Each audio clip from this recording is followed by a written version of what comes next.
1, 2, and 3.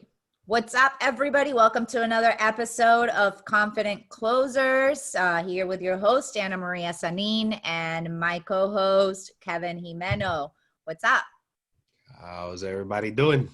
We are doing. And of course, we have our guest, Margarita, here with us, Margarita Benitez. She is a real estate professional with Extreme Realty, right?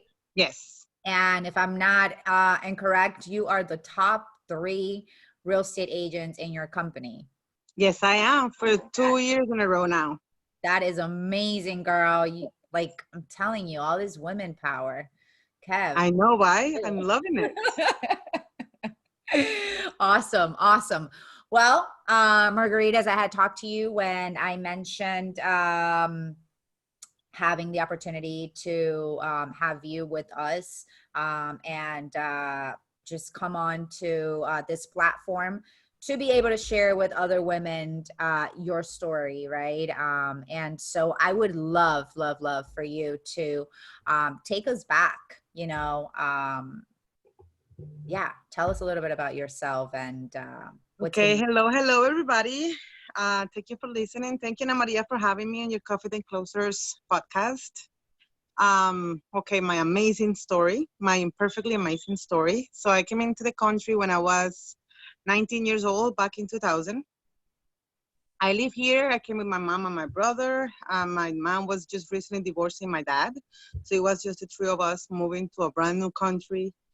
And despite it, we had to come in and then moving with my aunt and my uncle. It was tiny apartment, a lot of people kind of deal for 6 months until we were actually get out and move on our own.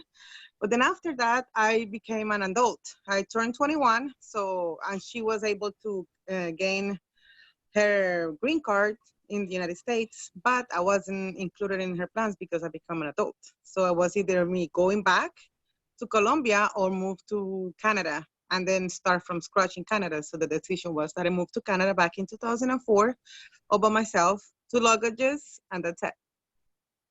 And I got there, it was tough.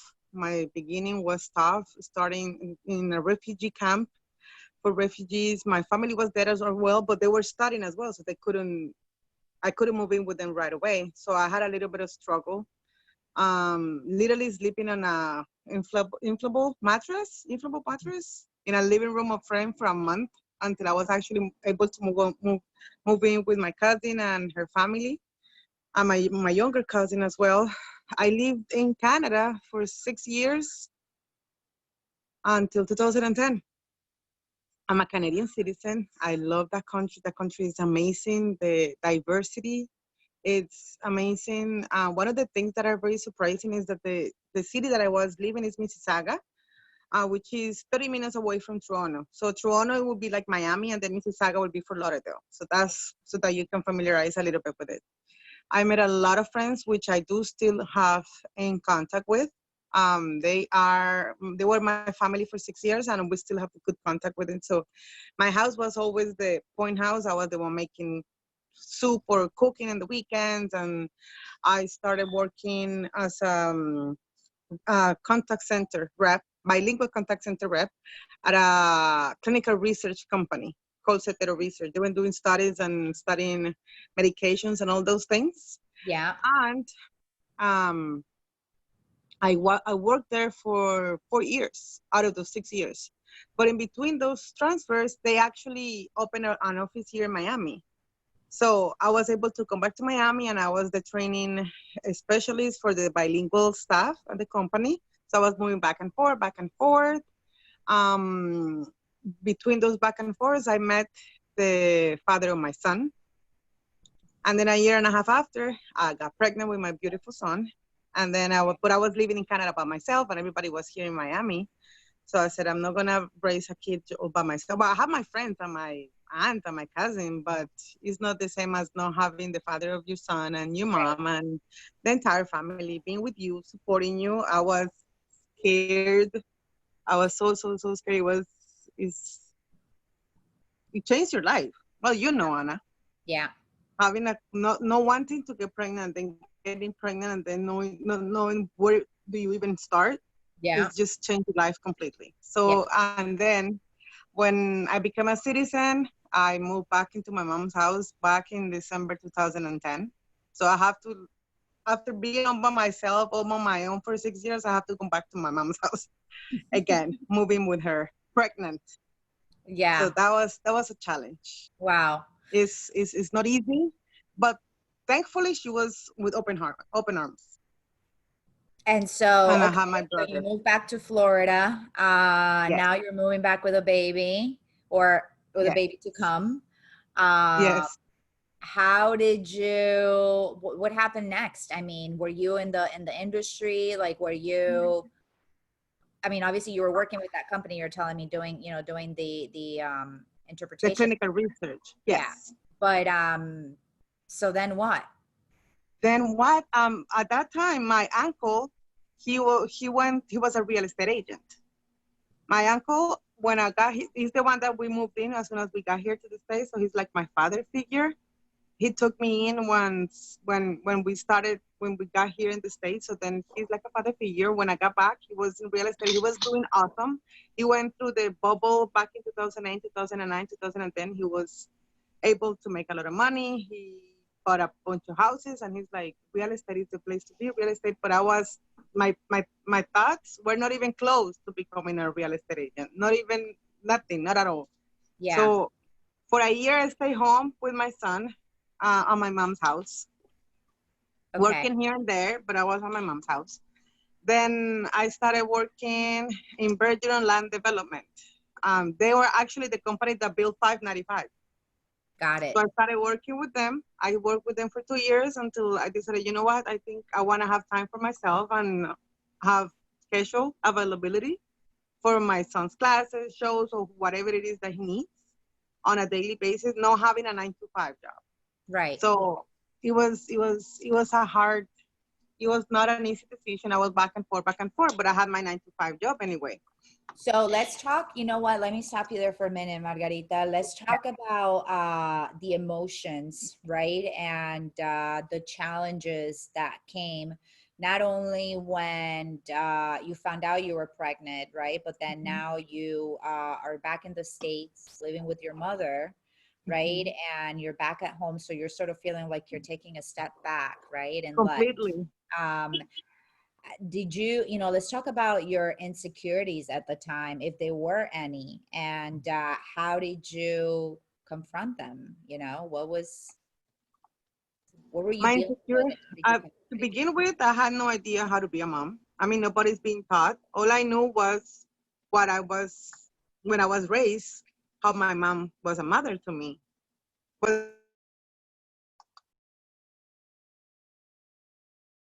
But you don't know if I'm actually doing a job, if I'm not. I was by myself. I had the father of my son disappeared. Okay, so let me take a step back. In December, I moved in. I was with him for 2 months, and then he decides to take a trip to Colombia. We were together, we were having a kid, la la la la la. And then all of a sudden, he decides to go back to Colombia, and then he reconnects with his ex-girlfriend. And me with 6 months pregnant, I find out through Facebook that he was back with her without even telling me anything. Hmm. And all this while I was living in my mom's house with a belly, no job, no nothing. Wow. Yes. Thank God, because I was a Canadian citizen, so I'm so grateful for that. That in Canada, that when you're pregnant, the maternity leave is a year, and then Canada provides you with a maternity leave payment. So that's how I was supporting myself, and everything was based from my last year job. So then Yeah. I was getting money. So that's how I was able to stay home for a year with my son, and I was able to support myself. But then being at home with my mom and then not having your own space after having an apartment all by myself, and it's difficult. And my brother as well. My brother was living with us, so I kicked out my brother of his room, literally. Yeah, I would have done the same thing. No, but anyhow, but no, let's go back, Too yeah, I'm much sure that's, information, Anna. that's got to be, that's got to be hard. And I can just imagine the emotions Yes. and the self-talk that you were having with yourself about finding yourself in this situation or whatnot. And so if you don't mind, like, do you want to like share what those emotions were, like, and being able to like look back now and see how, you've overcame and how you continue to deal with emotions, because I mean life continues to happen, right? I'm sure like challenges like that one, and as we continue to go, there's new challenges that come, but it's how we deal with them that makes us different from one another. Definitely.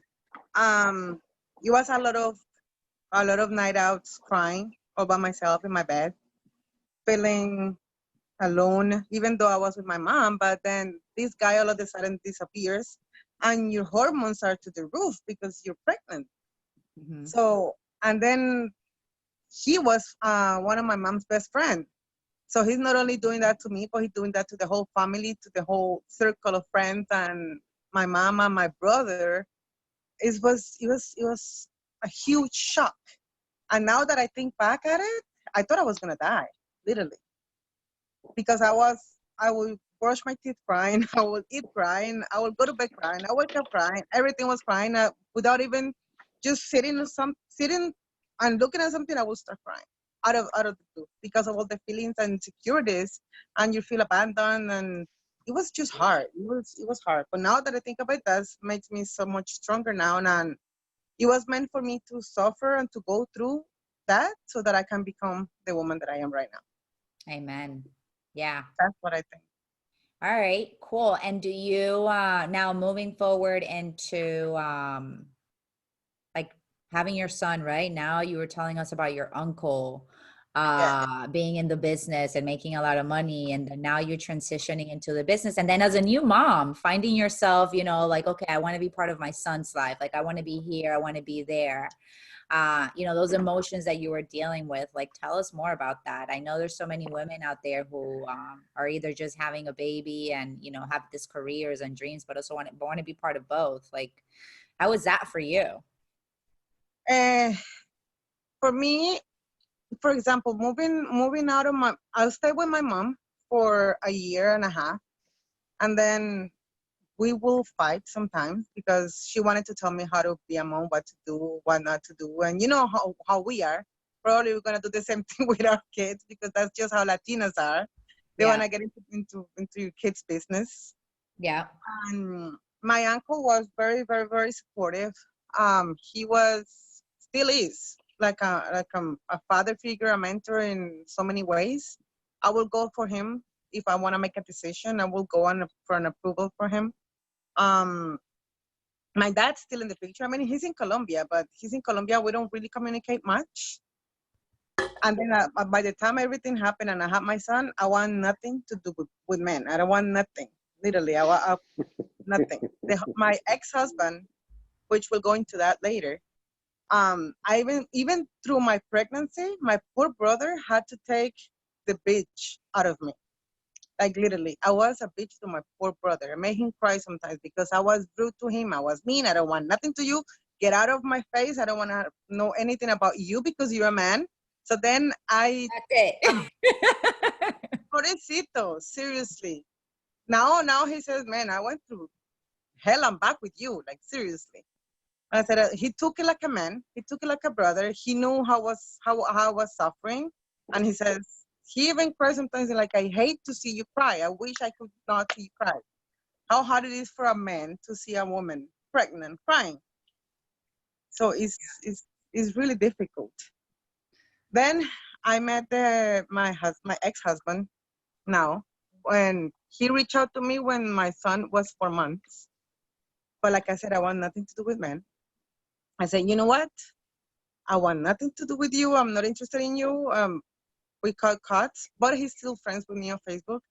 And it wasn't until a year after that I was actually ready, after I went through all my duelo. How do you say it? Like to the moment to Healing process. yes, to the healing that I was Let able to me, become yeah, let me ask you this because I definitely want our business women who are listening right now, right, to or women who have the desire, right, to take their careers to the next level. How did all this affected or has you're able to apply to your career and what you've been able to accomplish, right? How have you confronted your fears and taking yourself to the other side of success? When I decided to become a real estate agent, my son was already 4 years old. So it took me a little while to get out of my comfort zone. And my husband at the time was really supportive. And he's like, okay. And I got laid off because the project that I was in closed out a year and a half after. So then I was laid off and I said, okay, so, you know, the universe puts things in your life that when it's the moment, and if you either take it now or not. So then I took the step and then I got my real estate license. It took me 3 exams. The last one I did in Spanish because the English one was just kicking my ass. So I had to take the test in Spanish. And then I passed it right away, like almost to 100 because it's my language. Yeah. So you can tell them my accent. We all have an accent. My friend says your Sofia Vergara accent. And I say, yeah, that's right. That's me. Hey, who wouldn't want to be Sofia Vergara, right? Okay. So all of those insecurities and everything that I was feeling, I'm like, should I do this? But then how do you manage doing the not having a schedule? Because, you know, everybody's accustomed to having a schedule. And you get up, you do this, and then you have breakfast, you get in your car, and then you go to the office, and then in your office, you have a schedule to do. So then you have to get out of this. And then if you don't work, if you don't get up, and if you don't call clients, and if you don't put yourself out there, you don't make money. Mm-hmm. Because that's how you family, friends, neighbors, and the city where you are, that's how they know that you're a realtor. Service, yeah. That's it. And what I did was, and I said, you know what? Social media is the way to go. So then I started making videos.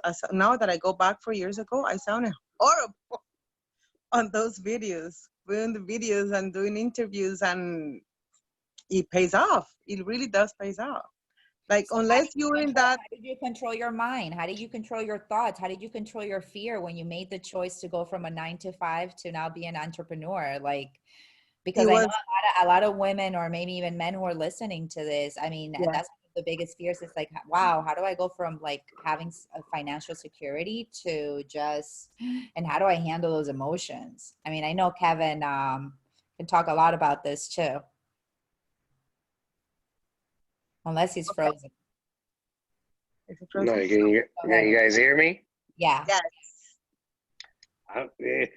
Anna, you keep cutting her off. I'm waiting to get to the punchline. This guy called her. She put him on timeout. Like, you got me here waiting. I want to know what happened. All right. The love life story. Okay, so what happened was that I finally met him, and as soon as he was going through divorce when I met him for the first time as well, and he was living with his ex-wife at the time, and I didn't want no baby drama in my life ever. Like, when you divorce, when you live in your house, then if I meet you again, then we'll meet. Otherwise, I don't want. No, I live in the same house, but we sleep in different rooms. I don't do that anymore. Life taught me enough not to do that anymore. If you don't learn from your mistakes, and if you don't learn from the lessons that life come to you, then you're not. You gotta take everything, the good, the bad, and the ugly. Bad experiences teach you that you either learn from it or you're gonna keep repeating it until you learn. Plain and simple. And the reason I realized that I wanted to better myself because I know I can accomplish more, but nobody can make me do that by myself. So I was the one pushing myself. I said, you know what? I have to do it. There's no other choice. Was to push myself and feel insecure, and I know I wanted to help people, and I know how hard it is to buy houses, and it's not just a 3-day transaction for no, I just went through it again, and it is not easy.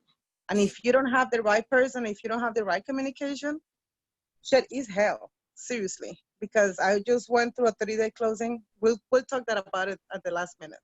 Yeah. But it's not easy. It's not easy. It's not easy. It's not easy at all. Yeah, I hear you. How long ago was it when you got started in your career? I started in 2004. No, 2004. What I'm talking about? 2020, 4 years ago. So 4 years ago. 2015. 16, No, 15. 15. Okay. It was 15. 15. So I started my career in 2015 in February, and I purchased the house that I am sitting on right now in my patio in July of 2015 through In a Juliana year. Botero. That's awesome. No, 6 months. 6 months afterwards. We didn't even know that we could purchase a house. And then she said, no, I met her. I was introduced to her. And then she said, oh, but maybe he has 401k options that he can look into it. And maybe you have this and this, maybe. And we did it. Yeah. We meet all the requirements that she was asking us for. We had the savings. I asked my mom for $5,000 so I can put and close with everything. That's awesome. And then now 4 years later, almost 5, Before- then now you just bought another house. So then 4 years later, the first 2 years were rough. The first 2 years were rough because the first broker that I met, he was an asshole. Sorry, my language, but that taught me as well. So I learned from my mistakes, and that never happened again. And then it was a good experience. I learned a lot. But what I did was I just went straight on the streets. I learned raw from scratch, making mistakes. The language, the grammar, it wasn't as good in English, specifically for this industry, because each industry has its own vocabulary, I should say. Yeah. But mine was like I was clueless, but I didn't care. I just went straight for it, and I said, you know what, I'm doing this. I'm gonna do it, and I did, and I'm doing it. And every Tell me year, a, it's getting better. tell me a little bit Go about ahead. that experience that you just shared. Which one? The one that you said you worked for somebody that you didn't necessarily care for. Tell me Okay, one. a little bit more I specific just of. realized that I'm running out of battery. Give me 1 second. No worries. My So phone. I'm interested in, because I think there's a lot of people that might be listening that work in an environment or with people or with a possible mentor that they're not happy with. But you said something very interesting, that no matter what, you still learned, and you were able to apply what you learned that helps you today. So I kind of wanted to get a little bit more information on that. Yes, definitely. So what happened with him was that he was my landlord at the time. So my landlord was my broker. I came and out as soon as I got my license, I went and signed in with him. And then when we started working, he taught me a little bit of things, but then he was like, if you want to learn, you got to do it on your own, kind of thing, kind of guy, which I appreciate that from him. But then Repeat when that we again, purchased the 'cause house, I lost it. You were going in and out. Can he you was just? my landlord. Okay. So the broker was my landlord. But I was just recently moved in with my ex-husband. So he was the landlord. And then I was working with him. As soon as I started my career, I got a little cash buyers referrals from friends. So then I started doing a lot of transactions. For the first 6 months, I did like 6 transactions. I'm moving like quick, super, super quick. I was lucky. And since then, I haven't stopped, thank God. And I'm not going to stop. It's just going to get better and better. And then one transaction I did for a guy that it was a referral for a rental, but I was able to talk to him into not renting, but buying a house. And I said, you have this, you have credit, you have deposit, you have everything. But because he switched from a rental to a buyer and we didn't have anything written down, then he was supposed to give me 90% of the commission, but because we didn't have anything written down, and he took 50%. So he cut me off without having anything in writing, so then he screwed me over. So then instead of getting certain amount of money for the work that I did, which was more than 4 months, because some transactions are free, some transactions are not. Some others take more than a year because you have to prepare the client and educate them and tell them what they need to do. They have to work on the credit. They don't have enough money, or they have a contract that they're doing. So every case is different. So then I was so upset when that guy did that, and I'm like, how can? Because I'm very I trust too easy.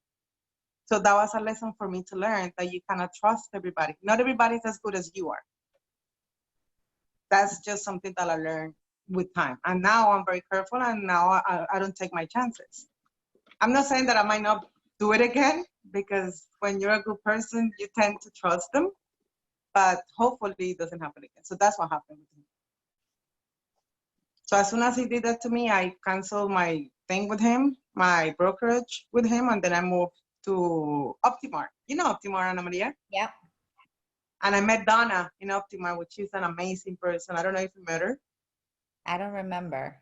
She was, I think she was the manager of the office. Got it. She's not there anymore. Until I finally came to Extreme International, and I've been here for 2.5 years, almost 3. That's awesome. Awesome.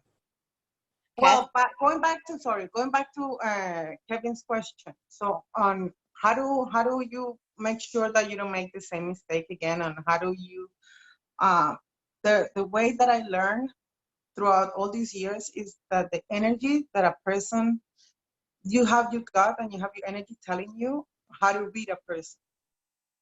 You have to know that the person will follow the same values, the same core of your life, or the same intentions that you have, so that you know that you can trust them. You know what I mean? Yeah. You have that feeling. You have that feeling. You have seriously, everything is ringing in my house.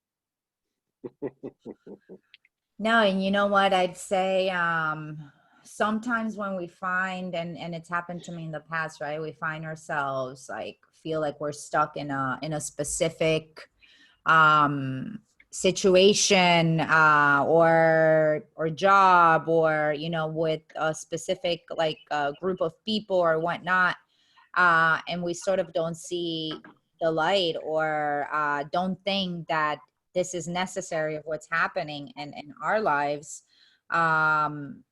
It's all, there's always a lesson in everything, like you said, right? You learned a lot from being with this first broker, right? And going through that experience.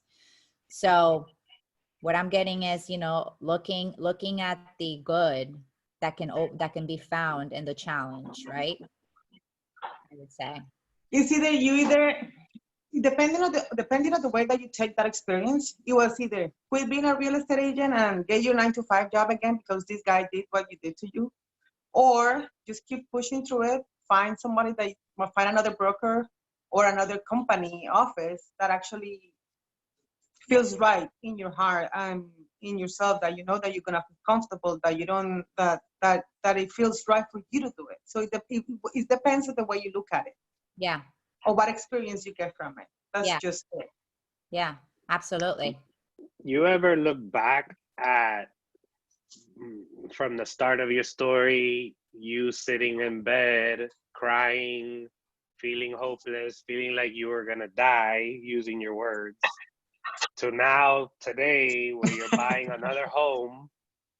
You ever look back and say, wow, like if I could go back in time and talk to myself back then and let them know where I was going to be today? Like when you reflect from where you were in your mom's house by yourself, feeling completely alone, to today, for someone else that might be listening and feels hopeless, or might be now with the crazy news that we're going through right now, that might be feeling that same hopelessness.